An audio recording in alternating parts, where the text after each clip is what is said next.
This episode is presented to you by NFL Sunday Ticket, now on YouTube and YouTube TV.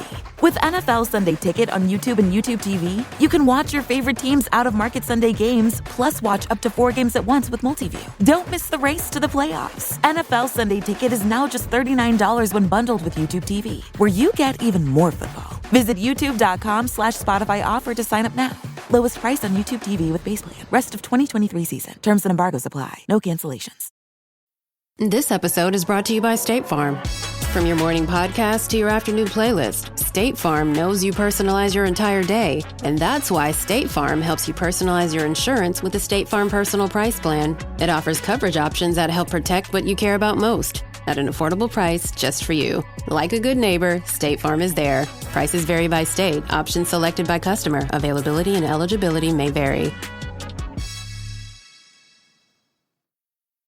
Reboot your credit card with Apple Card, the credit card created by Apple. It gives you unlimited daily cash back that you can now choose to grow in a high-yield savings account that's built right into the Wallet app. Apply for Apple Card now in the Wallet app on iPhone and start growing your daily cash with savings today. Apple Card subject to credit approval. Savings is available to Apple Card owners subject to eligibility requirements. Savings accounts provided by Goldman Sachs Bank USA. Member FDIC. Terms apply. Serie Chronicles is a Media Chronicles production.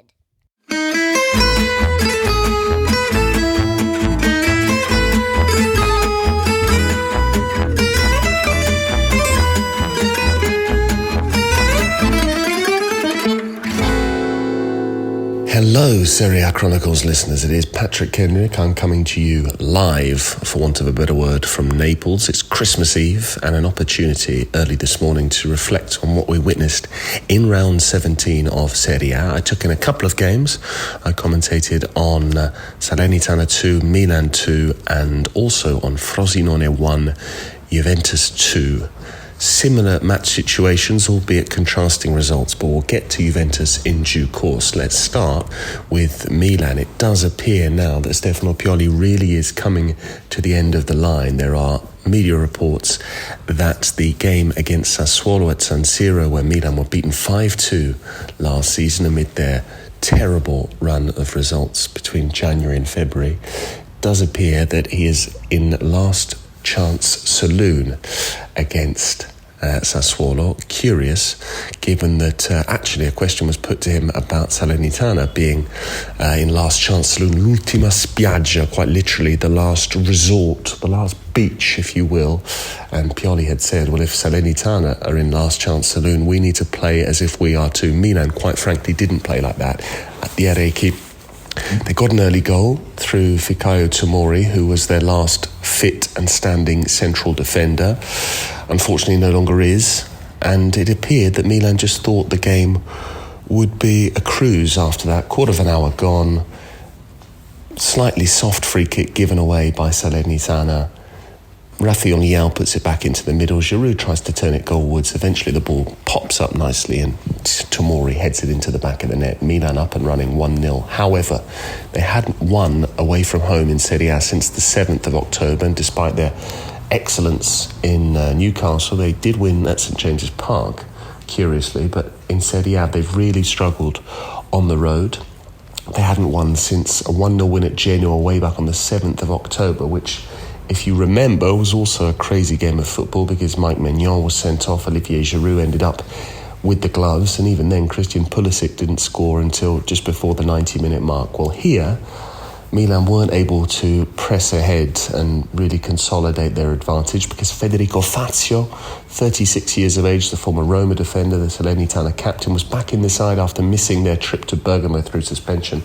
A wonderful header. If you've not seen it, brilliant. Go and watch it. Salernitana had already gone close from the chance that led to the corner. Grigoris Castanos sticking out a leg. Good save from Maignan on that occasion, but he could do nothing about the towering leap of Federico Fazio. And that was just before the break. Went in at 1 each at the break. Simon Kjær, who was another Milan fit central defender, but he didn't look particularly sprightly, it must be said, on Friday evening. So much so that Giancarlo Simic, the hero of Monza, the 18-year-old defender who'd scored in his debut in that 3-0 win, was then sent on for the second half. Pioli tried to take preventative measures because Boulaye Dia was causing problems for Simon Kjær. That was until he had to go off injured. There are a number of players going off injured over the course of this weekend. Boulaye Dia came off injured.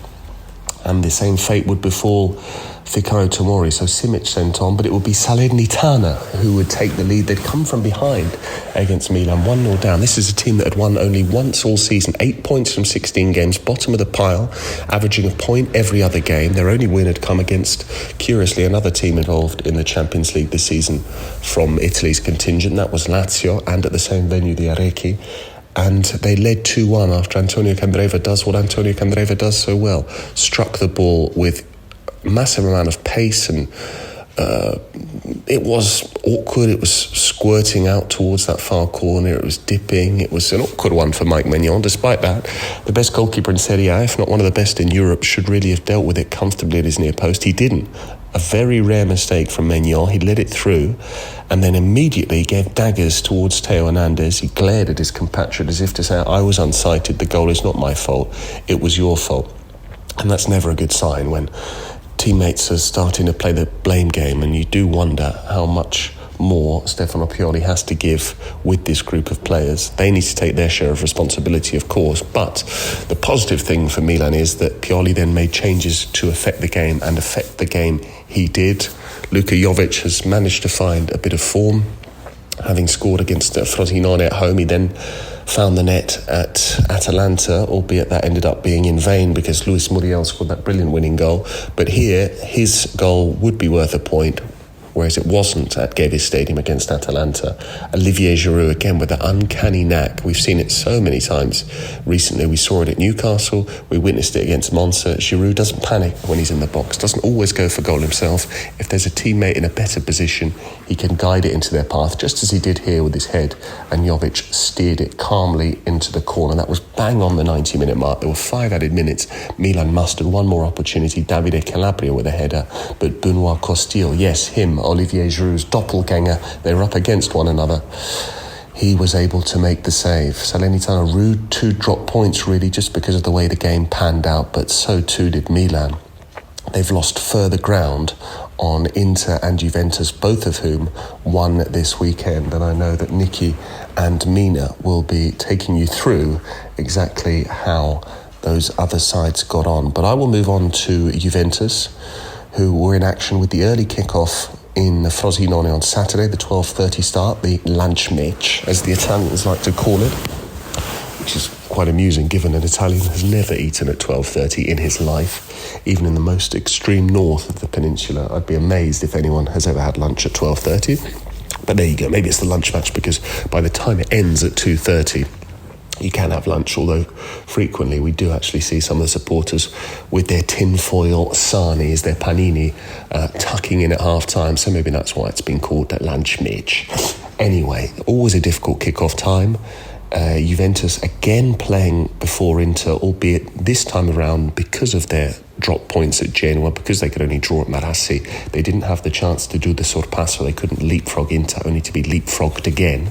So all the more reason for them to try and close to within a point. But this was a Frosinone side on the back of a 4-0 win in the Coppa Italia over Napoli on Tuesday night. This was a Frosinone side that had only lost once at the Stadio Benito Stirpe all season, albeit ironically that came against Napoli on the opening weekend of the season. That was the start of Napoli's title defence, and even then, under Rudy Garcia in his first match in charge, the Partenopei had to come back from a goal down to win by 3-1.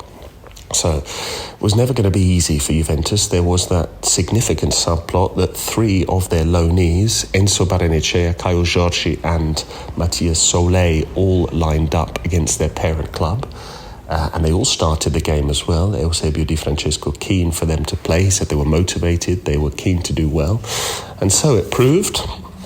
No such issues in Italy about players on loan coming up against their parent club. That is deemed as a little bit counterintuitive. The whole point is for the club borrowing them to be able to make full use of these players. And it's always an interesting one. We have seen it in the past that loanees do score against their parent club, albeit it didn't come to pass this time around. But we'll get into the game itself, which did feature, and this is what makes the subplot so interesting in my mind.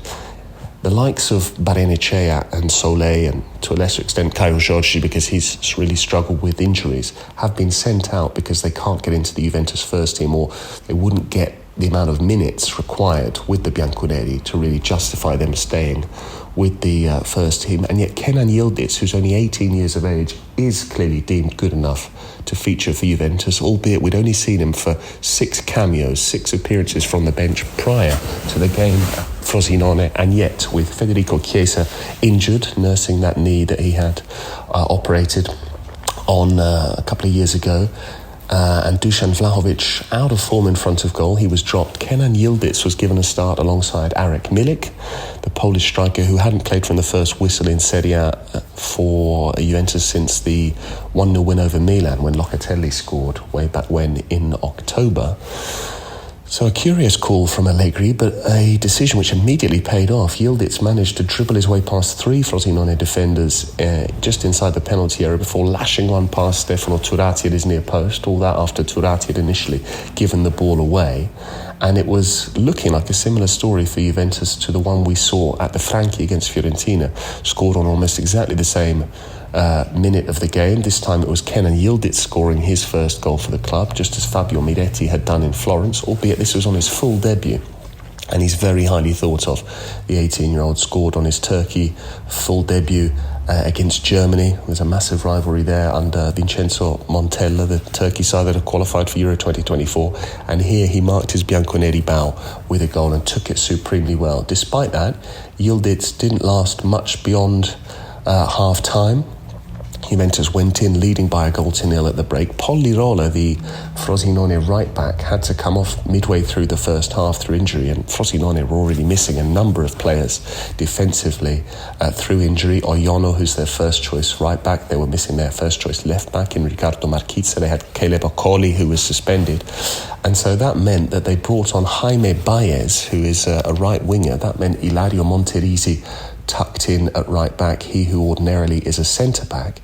And it's funny how football works, because due to that Lirola injury, Di Francesco had to reshuffle, and those 2 players in their makeshift positions were at the heart of the equalising goal. Monterisi with a lovely ball that split the Juventus backline in half.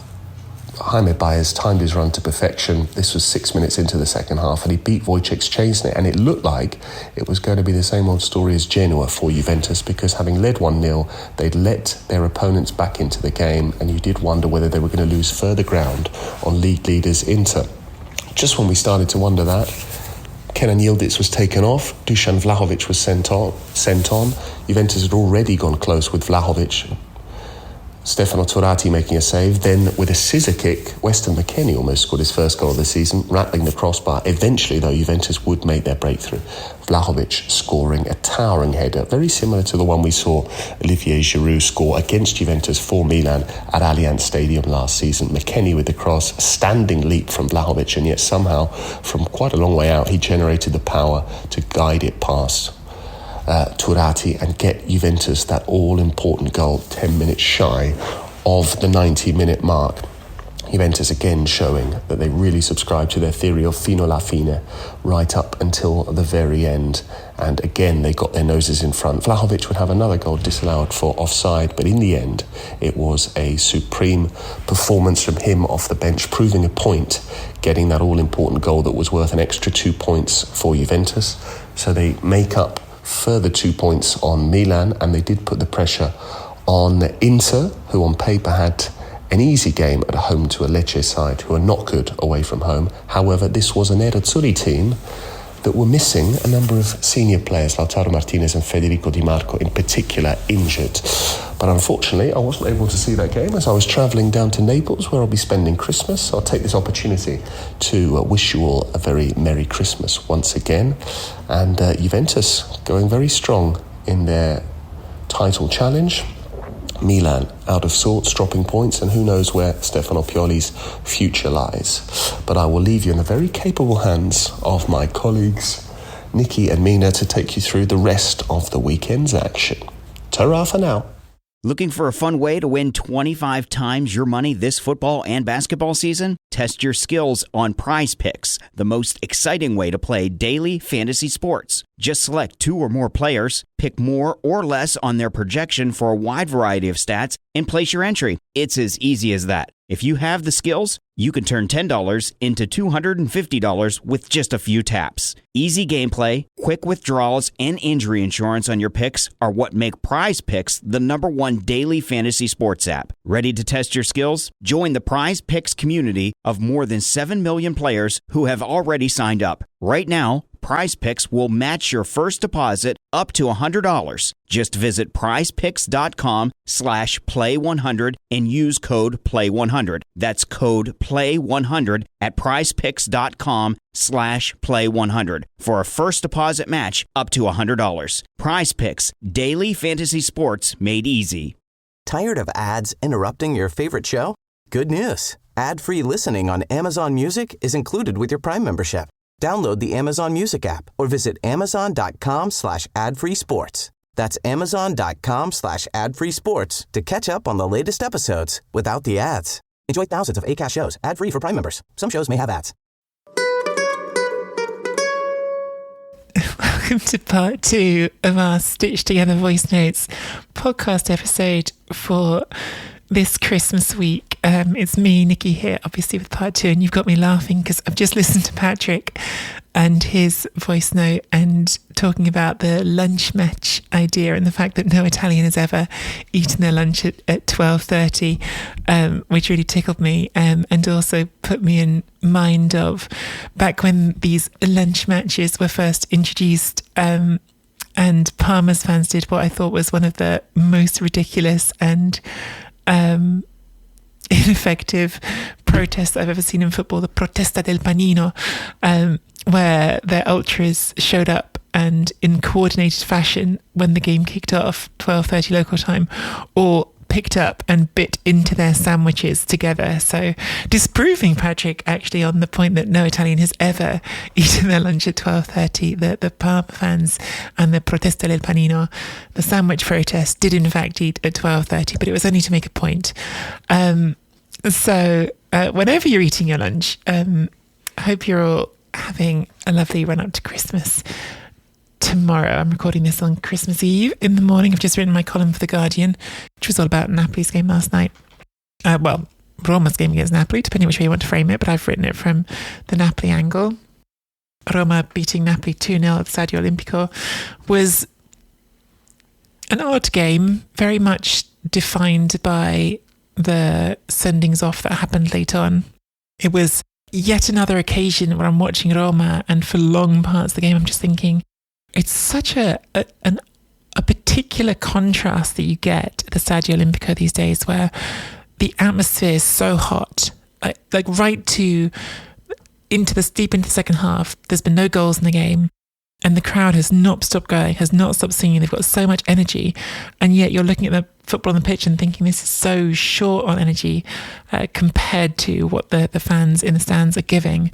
I haven't checked it after this weekend, but I know Serie's official stats before the weekend had it that Roma's players cover less ground on the pitch than any team in Serie except for Udinese, and that's how it feels sometimes. You just feel like you're watching this match where nothing happens and a crowd where everything happens, and it's just a very odd way that those things don't go together. You know, I think we all like to imagine football stadiums, certainly fans like to imagine that the energy they bring to their teams carries over onto the pitch, and I'm just not sure that always does with this team. Having said that, it was a good win for them in the end. A game definitely marked by the sort of early decision by referee Andrea Colombo that he was going to try to be firm and give out yellow cards. I suppose in his mind when appropriate, but certainly sort of not be shy about giving out yellow cards. You do see referees, don't you, in big games who think, well, we're going to try not to get the book out too early to keep control of the situation, and sometimes I think that is the right approach, and certainly here it felt like the early yellow cards would define what became a very niggly game. Both teams certainly willing to snap at each other, and in the end that boils over with Matteo Politano in the second half lashing out at Zalewski. I say lashing out, and even as I say that word, I'm thinking about it feels too strong for what happened. You know, he wafts a foot at Zalewski, and Zalewski goes down very dramatically. And I think it is a stupid thing to do. And Chista, the referee's decision, I'm not disagreeing with it, because I think when players do things like that are petulant and throw a boot at someone, those are punishable with a red card. That's not an inappropriate punishment. But it all just felt so totally needless, all of it. And it really changed the game. I think that was the moment when you saw Napoli went for the jugular. Shortly afterwards, Mourinho makes his 3 changes, sends on El Shaarawy, sends on Pellegrini, who ends up getting the first goal, and Asmoon as well. Then shortly after, Roma go ahead, so Lorenzo Pellegrini finally breaks deadlock, puts Roma in front. Victor Osimhen gets sent off as well. And this one, I think, again, every individual decision feels a little bit soft. Not wrong, just a little bit soft. I think Osimhen's first booking was a little bit soft, and the second booking, he was furious and certainly was making the case that El Shaarawy had dived. I've watched it a bunch of times on the replays, and I've got to be honest with you, I'm still not sure if he dived or not. I think there might be some contact. I think it's not very much, but there's some. And I think if you're Victor Osimhen, it's a case of you need to be smarter than that, just because of the referee and the game situation. You're chasing a counter-attack, you're coming at El Shaarawy from behind, and you know that the referee's giving out yellow cards very liberally. So being more careful, and it's a situation where you could say that a more careful approach is warranted, and Osimhen wasn't. So it simultaneously feels a bit harsh, and perhaps like both he and Politano could have been smarter. And then actually Napoli end up on 8 players, because Nathan comes on and gets injured, and he's off the pitch. And despite all that, they're still trying to get an equaliser late on. It's only the 96th minute, I think, that Romelu Lukaku scores the second goal on the break. I don't know how to analyse this game. It really felt like to me like a non-game for more than an hour, and then suddenly things happened off the back of those cards. I think it's probably more interesting to reflect on where Napoli are more broadly. For Roma, it's this up and down story at the moment, and I don't think I'm going to take this as some turning point for them. It doesn't feel like one to me. But I do think from Napoli's point of view, it starts to look like part of a pattern when you consider that Walter Mazzarri starts to. It's been looking like a pattern for a while. When you consider that Walter Mazzarri has now lost 5 out of 8 games since he took charge. Look, it's been a brutal run. Obviously, he won that first game against Atalanta, but that was away from home. They've also gone away to Real Madrid. They've gone away to Juventus, now away to Roma. They played Inter at home. So individually, you look at these games and think, okay, these are games where you can slip up. But when it's 5 out of 8 that you've lost, and in amongst them is that horrendous 4-0 defeat to Frosinone in the Coppa Italia in midweek, it takes on a different context. And I don't think anyone's suggesting that Rudy Garcia was the right choice, or even that you had to stick by Rudy Garcia. But I think it's only fair to make that contrast between losing 5 out of 8 and Rudy Garcia had only lost 4 out of 16. It's not saying that Garcia was doing well or that he was the right answer. And really fascinating listening to Aurelio De Laurentiis, or reading Aurelio De Laurentiis giving the interview with Corriere dello Sport at the start of the weekend, where he was saying, the Napoli president, of course, saying that he knew on the day that Garcia was unveiled that this was the wrong appointment. And he said, I wish that he'd just made a coup de théâtre right then and there and said, I'm presenting him and now I'm firing him, because Garcia said that he hadn't watched Napoli and didn't know how they play. And so he was, I think in Garcia's head, he must have been trying to come in with this idea of, I'm not going to be influenced by what came before, and maybe felt like that was a necessary way to be, given you're replacing a title-winning team for a club that hadn't won in 33 years. But it did sound really jarring. Patrick's talked about this a few times. I think he talked about it on our podcast in the last week or two. I'm trying to remember if that was with us or if I just saw him somewhere else saying it, but he definitely has been saying it.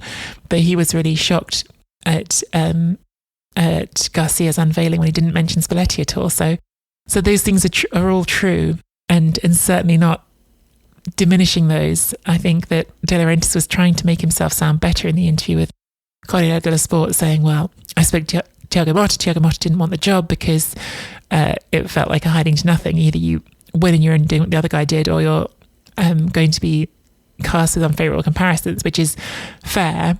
But then De Laurentiis said, and then I spoke to Luis Enrique, he wanted too much money. I spoke to Nagelsmann, 5 or 6 other coaches, then got to Garcia, and it still just put me back in the same frame of mind I've always been with De Laurentiis on this whole appointment, where it feels like, but there wasn't, what's the link between these coaches other than some vague idea they play 4-3-3? There wasn't some uniting idea in what he was trying to do, and I think that's where his responsibility is also part of it. And frankly, if you read my column, I think I'm willing to put a fair amount of responsibility for De Laurentiis, because I think De Laurentiis can't have it both ways. When he talks about things that have happened at the club, and again in that same interview, he sort of tries to diminish the work Cristiano Giuntoli did as the sporting director, and says, well, Kvaratskhelia was actually identified by my son Eduardo, and he shouldn't get all the credit for the transfer policy. And it's always about De Laurentiis in Naples. Perhaps it always has been, perhaps it always will be, and I think that we can certainly look to him more than Mazzarri as the reason that this club has fallen so sharply after winning the league title last season. The reverse of that is De Laurentiis, of course, has to get his share of the credit for winning the title last season. But right now, things just feel like such a mess, and no one's suggesting that Mazzarri's about to get fired. I don't necessarily think that would fix anything right now either, but they're 17 points off the top of the table after 17 games. It's been a really sad title defence, and I think there was an attempt to sort of pick things up, because of course there was good news this weekend with Victor Osimhen signing a new contract, 10 million euros a year, carrying it through now to 2026. I will say that I think some of the triumphalism around this contract is, I'm not trying to be only doom and gloom here, sorry guys, but I think it's maybe slightly misplaced, because in amongst the news was the fact that Osimhen has got a 130 million euro release clause in this new contract. And to me, this new contract feels less about holding down a player than about setting the terms for his eventual departure. Because if you have that release clause set at a reasonable rate, at least you feel like there's a point where everyone can walk away. And perhaps with his contract running down before that, you were worried you didn't have that walkaway point. So I'm not sure that this means that Osimhen is here for a long time now, but I think it means that Napoli's selling position is strengthened above all, and it means that Victor Osimhen is making a salary more appropriate to his performance as the capocannoniere last season. Something that Spalletti did not get offered, by the way, and that was the whole source of their split, wasn't it? Well, again, I'm oversimplifying, but a big part of it, that Spalletti felt undervalued and that he should have been offered a new proper contract rather than just triggering the extension on his existing deal, which is what De Laurentiis tried to do. Anyway, too many tangents. Obviously, really disappointing results for Napoli, and I guess the really worrying bit is not seeing how it's going to get better anytime soon. Of course, now there will be suspensions for Politano and Osimhen heading into their next game against Monza on Friday. The other big game that Patrick touched on briefly, but that was one he didn't get to catch, was Inter against Lecce. I don't want to go on forever because I feel like I've already been going for a while, but just to say, Inter, again, without being brilliant, just win. They weren't brilliant in this game. Obviously, this was no Lautaro Martinez up front. First game he's missed in 89 matches across all competitions, or first game after a run of 89 consecutive matches played in all competitions, which is bonkers. Incredible consistency of presence from Lautaro, you have to say. They look much worse without him. Arnautovic did end up setting up the second goal with a brilliant no-look back heel. And what a week for back heel assists, by the way, because of course Joshua Rzouki did an incredible one for Bologna in the cup against Inter. But he also missed a chance early on, and Inter just felt quite laboured in attack for a lot of this game. And I think that is just the difference of the connection that Lautaro and Thuram have together compared to when you bring someone else into that mix, and perhaps especially someone who has been a bit low on confidence, because Arnautovic did miss that chance early in the game, and after the game the way he was speaking, saying he's been perhaps not in the best frame of mind, and how much he appreciates his teammates for sticking by him, and also saying how he was happy like a child to join Inter in the first place, and you wonder if he's put a lot of pressure on himself. So all of those things may have been a part of the performance overall, and perhaps getting that assist at the end will help to lift him. But my sense is still just, you've got a very strong drop in quality when you take Lautaro out of the team and replace him with just about anyone, which is not surprising because that's how good Lautaro is. But if nothing else, Inter have clearly started to unearth another gem in Bisek, who was extremely unlucky not to score with a brilliant volley before he then did score Inter's first goal. Already looks like a serious player. So good result and more good news for Inter, who keep, is that their 12th clean sheet now, I think it was, and keep on marching at the top of the table. Patrick's already talked you through Juventus. I know Mina will want to talk about some more about them as well. And I think that's it from me. Oh, the only other thing I want to say is this Pioli stuff. It's absurd to me. That's what I'm going to say. It's absurd to me that you could be making any sort of serious judgment on the basis of it was fine a few days ago and then you draw a Salernitana and it's not.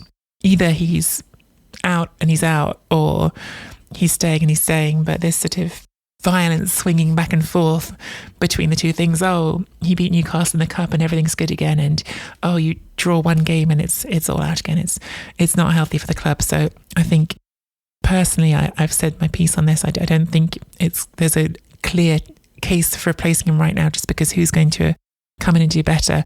But I think as a club, you have to be stronger and make decisions either way that aren't just influenced by whichever way the latest result happened to go. But with that, I'll hand you over to Mina. Have a wonderful Christmas, everyone. Head to SerieAchronicles.com/Patreon now and subscribe to the Chronicles Tifosi Patreon membership with a free 7-day trial. Get early access to every full-length episode and voice note before the rest of the world. Plus, all episodes are 100% ad-free. And you get bonus Patreon-only exclusive episodes, video episodes, and behind-the-scenes extras. Also, be sure to join the new chat community in the Patreon app and chat with fellow subscribers. Merry Christmas and Buon Natale to everyone and all our listeners. I'm Mina Rzouki, and I'm coming to you with a voice note on Christmas Day. It's the evening, so it's basically Boxing Day. My family just left, and it was the funniest thing you'll ever imagine, because we have a big family. I have sisters who've had lots of kids as well, so they had kids very young. So a lot of my nephews and nieces are actually not that much younger than me, to be honest with you, because I was a mistake for my parents, in case you didn't know. So there's a big difference between me and my sisters, and they got married young and had kids very young. And so those kids are actually not that much younger than me. So there's this whole thing that they have to do where they'll talk about their boyfriends. But, for example, my nieces will talk about their boyfriends. But as soon as my dad walks in, they feel like they can't talk about it. It's rude. So then they pretend their boyfriend's name is... So one of them is called Giuseppe, so they call him Beppe. And so he's Italian. He's from Sardinia. And then he's been turned into Betty because my niece doesn't want to mention him in front of my dad, so her grandfather. So she's like, oh yeah, so Betty and I went to this restaurant, and now my mum grabbed me into the kitchen and goes, oh, I didn't know Sophie's a lesbian. She doesn't understand why Sophie's always with Betty. So it's turned into this whole thing where the grandma thinks like they're just lesbians, you know, and then my dad's like, oh, look, they all have such nice friends. And all of this is them just not wanting to explain what's going on between their boyfriends. One of them is broken up and then ran off in I don't know, at 6 p.m. to be reunited with her boyfriend. And so, yes, it's very dramatic in our household. Yes, also, my nephew thinks he's in love and he's literally a child, but it is what it is. It's really fun when everyone comes over, and I've babbled on about this for too long. It was a fun bunch of games, and we have some more to look forward to. So it's just really a few conversation points after a terrific job done by Patrick and Nicky. So just following up on from them, I wanted to give a good shout out to Fiorentina. because I'm seeing a certain maturity to their style of play. I say that because I really love it when teams start figuring themselves out defensively. And I feel like Fiorentina are reaching that stage. I don't think there'll ever be a team that is very defensively secure, because that is indeed Italiano style.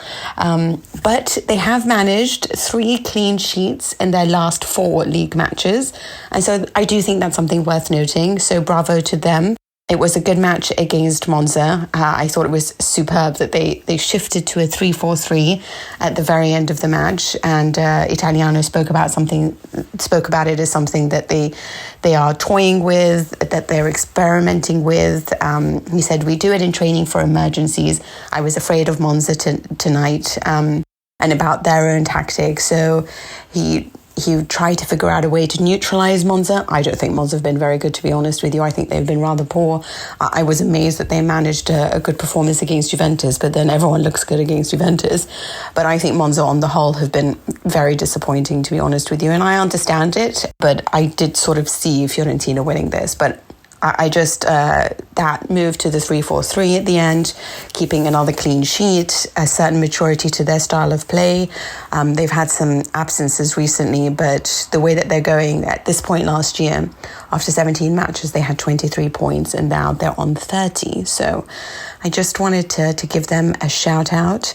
I also wanted to mention that I was having this conversation with my mind as to whether Barella was like the 3rd best midfielder in the world. And I know that this has been a conversation about Calhanoglu and his like amazing season, and perhaps Barella didn't start off the season in the same form, but he's somebody that I always think of, if I'm the opposing coach, how would I mark against Barella? And I find that he's somebody who always figures it out, and can, if he's allowed a touch of freedom or he's not worried about sacrificing himself, that he is such an exceptional player. There is so much that he gives both offensively and defensively. He just offers so much balance to his play, so much brilliance overall. I mean, I would say that Bellingham is the best midfielder in the world, and after that, I would have to say it's Rodri. I think Rodri is outstanding. Obviously, there are so many other brilliant ones, even if Modric is getting a little bit older. But I do think Barella is just such an exceptional player. I would like him to have perhaps just better as in scoring, but he was basically a striker when the team was missing Lautaro Martinez in this particular match. But he's just wonderful. I say this because with Calhanoglu, I don't know whether he's just played a few too many matches now, and it just looks like sometimes he's a bit gassed. Also, if you press him, I feel like his performance goes down by 50%, and he stops being able to dictate things. Like if you irritate him, then he just loses his way. And so I'm always iffy about Calhanoglu. I don't know why I'm not yet convinced. I'm sure I don't need to be convinced, because that midfield is outstanding and he's been outstanding. But in general, if you ask me which player I'd rather have on my team, it will always be Barella. Similarly, I would never have Kostic on my team. So Juventus just about beat Frosinone 2-1. Actually, I say that, but Vlahovic scored a goal at the end, which would have made it 3-1. But unfortunately for him, it was just slightly offside. Lovely to see him back on the score sheet. I think this was important for him, and everyone was like, oh yeah, well done to Allegri for putting him on the bench, so, he learns, and he came on and he showed maturity, and I'm like, yeah, I know, but I don't know. I watched, Yildiz score his goal, and, his debut goal. It was just outstanding. His feet, his vision, his understanding of everything. His feet, just outstanding. What a great player, and such a shame that he was taken off. Obviously scores early on, and, and I think I watched that goal like about 45 times. Truly outstanding. I think I showed everyone in the family as well today about that goal. And I love Frosinone because I think of them as being Juventus as well. But one thing I want to say is that I think Caviglia was very good in midfield when he came on. I really don't like Kostic. I think that he does a good job, but he's not at this level. He shouldn't be playing for teams like Juventus or Inter or Milan. He's somebody who's Europa League. I know that sounds probably a little bit mean, but I just don't see him as being that champion that I see other players manage. The one thing that I'd say, he was at fault for the goal, but he did deliver an assist. I look at Ealing Jr. and I see him as defensively very flawed. I certainly don't think he's very good when he's forced into defending, but at least going forward, to me, he offers more. I'd rather have him start and just have a solid four at the back line, just to manage to allow him that bit more freedom to join the attack more than he has to defend. But with Yildiz showing off what he can do, and thank God for Allegri to give him the chance, then I'm interested to see what the rotation will be. Will he be starting more matches? Will Vlahovic be benched more often? What's going to go on when Chiesa can play? So very interesting going forward to see what will happen there. And then, of course, there's Roma and Napoli in the game of 1,000 yellow cards.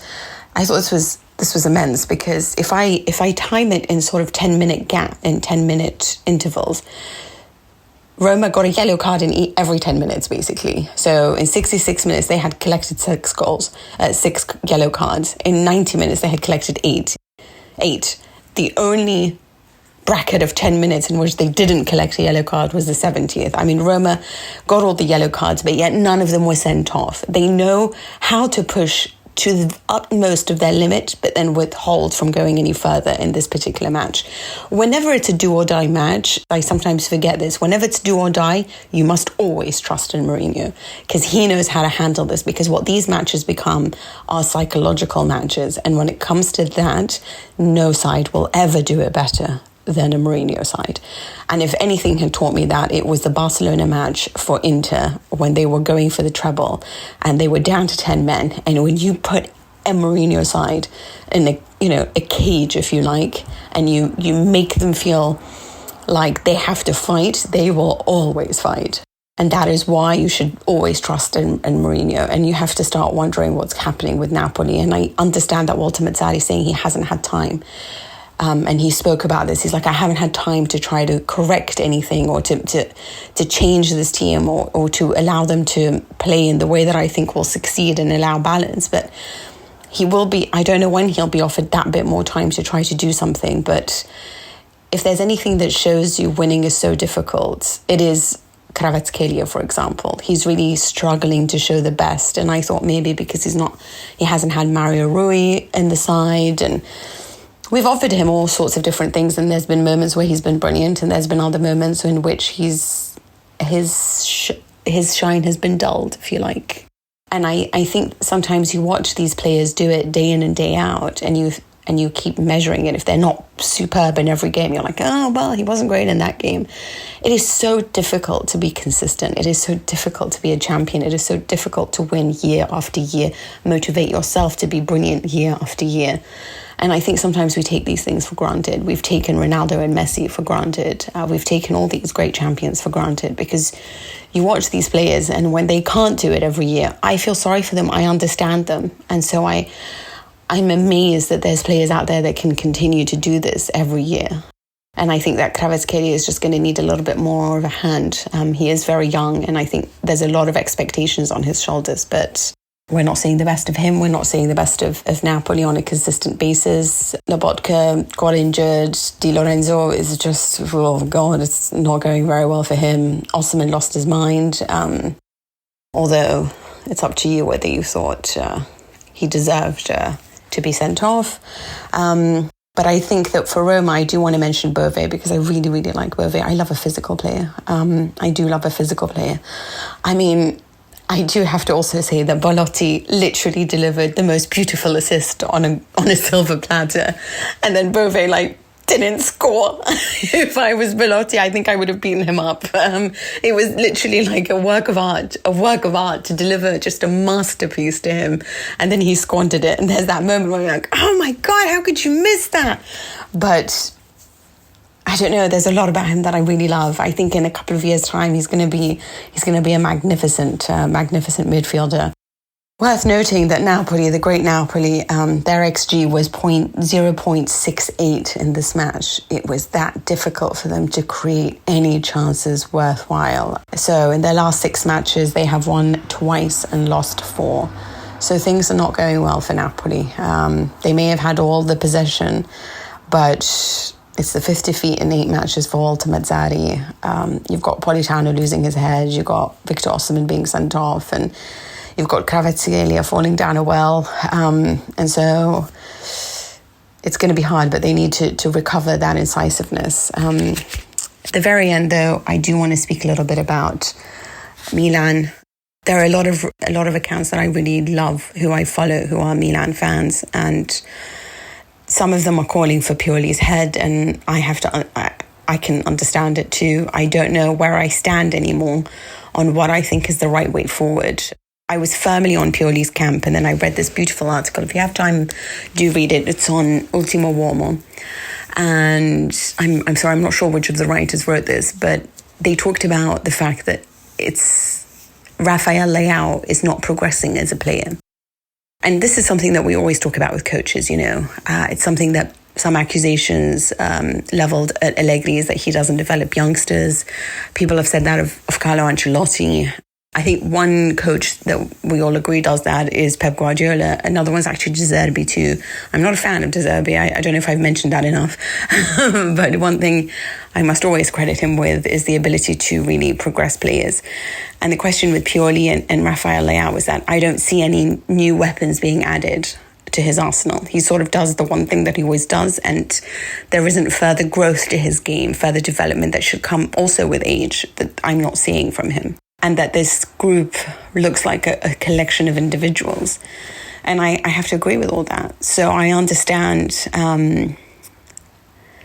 that with Pioli, it doesn't look good. By the way, I do disagree with it when it's being leveled at Carlo Ancelotti, and when that particular criticism, when people say that Carlo Ancelotti and Allegri don't improve players. I think they improve them plenty, but they may not be good at developing youngsters. That's different. That's a different art. But developing players, certainly. I think Pogba was a much better player under Allegri than under Antonio Conte. But that also has to do with age. He had more time. By the time that Allegri came, he had already settled in. So there's also that to add. I think Morata, I think Tevez's game improved massively. He stopped being so selfish. Ancelotti, if there's anything, it's Vinny Jr. is one of his, great developments. If only you saw Vinny Jr. before and after. I don't know how much you watch Madrid, but sometimes it's just a few words. It's particular things, but I'm not sure, I guess, with Pioli, whether he really has the opportunity to do that. And I think people don't understand regularly what a great management team can do for a club. If you ever really wondered, you just have to look at Sassuolo. It's a small team. It doesn't have a lot of money, but it's got one of the most outstanding hierarchies in football, a great management team. There is a clear division of tasks. Everyone understands what their job is. Everyone works together. It's not an egotistical atmosphere. Nobody's trying to win prizes. And so you'll see that most coaches who go to Sassuolo succeed. Whether it was even Eusebio Di Francesco when he arrived, obviously De Zerbi. Dionisi's having a little bit more trouble now because of the fact that they have gone through a little bit of a huge shift in players that they've had. They've lost a lot of great ones, but they will find their feet, and they always find their feet, Sassuolo, when you look at a budget. And that has to do a lot of the time with the fact that they make great decisions and they stick to them. They don't just fire coaches every time they don't get the results that they want. And I think sometimes you have to show confidence in your coach, and that means standing with him, choosing him above all else. If winning titles was down to spending lots of money, then PSG would have won all the Champions League. Then if it means bringing in a ton of new players, then Chelsea would have been winning the Premier League. And I just think right now Stefano Pioli is alone. I don't think people understand that he's got very little help at the moment next to him, or at least that's the way it seems right now. Every day we have to hear about whether or not he's going to be sacked or he's not going to be sacked. He doesn't have a lot of the players that he relied on, certain key points, whether that was Ibrahimovic before or Sandro Tonali in midfield, or players that he could give certain instructions to, like the bond that he developed at Tomori. So another injury means it's a big deal. People are like, oh my God, so you're trying to tell me this was something that I couldn't handle last year. But a lot of people would say, so you need Chiesa and you need Paul Pogba and you need all of these people to defeat Hellas Verona. My God, how stupid. Yes, sometimes you do. because it's about the entire balance of the team. It's the balance of players that are comfortable on the ball, players that can be direct. Sometimes, I mean, you talk about this, but Manchester City couldn't win against, Crystal Palace. Manchester City has been struggling in games in which Rodri wasn't available. It's one player in their midfield, and they've fallen apart. And it's Manchester City, who are the richest club in the world, with the greatest coach in the world. It happens because sometimes teams that are built in a specific way need all their components available, and you're asking him to do some miraculous things with a team that's very unbalanced and worse, hit with a lot of injuries. So I do think that you have to give him time. I think he deserves his time. But I worry right now for the state of Milan because I don't know. There are so many rumours with regards to them trying to find investment. Do Redbird want to actually sell? The fact that they've registered themselves as an entertainment company. Do they understand the value of Milan? Do they understand how to build a management?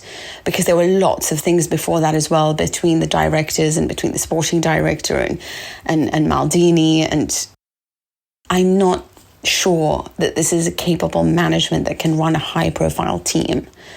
And I wonder whether it's going to be a case of we don't see results, we sack, then we move on, and then we bring more players. And I don't know whether this is just sort of a consumer capitalistic approach to running a football team. So they also deserve the benefit of time.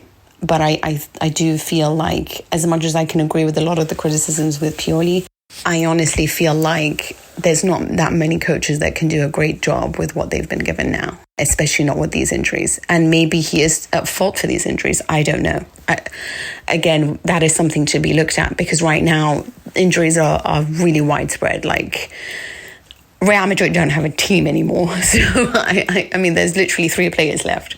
So there's certainly something going around. A lot of teams are missing their best. Newcastle don't have a team. We've discussed this.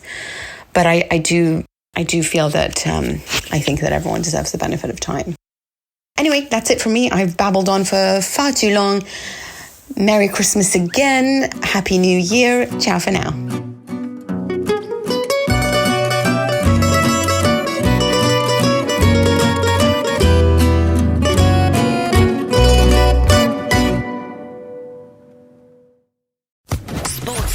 Podcast Network. Let's face it, most people aren't making massive turkey feasts on the regular, and after 364 days of not thinking about it, it can be hard to get that bird just right. That's where Instacart, the holiday rescue app, comes in. From getting all the ingredients to prep a full seasonal spread to getting last-minute swaps in a turkey emergency, Instacart has everything a holiday host needs to save face and save dinner. And right now, if you download Instacart, you get free delivery on your first 3 orders and delivery in as fast as 1 hour. Offer valid for a limited time. $10 minimum per order. Additional terms apply.